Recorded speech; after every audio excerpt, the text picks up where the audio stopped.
Mama. Well, what about that the season of years anymore? The 19th Amendment Party, huh? Ay, quite the décolletage for a suffragette. Well, it must have been one hell of a party.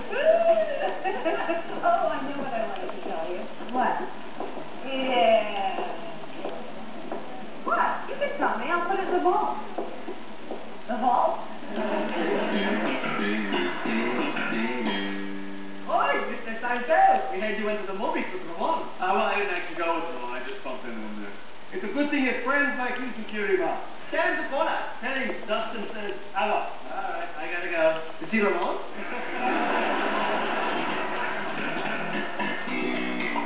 What else did you do? I don't know, girly stuff.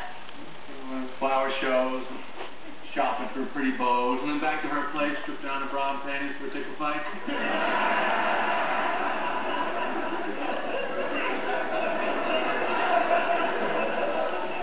That's really what you think girls do, isn't it? Yes, I do. Ready? Hey, George isn't too happy about your new friendship. I don't really give a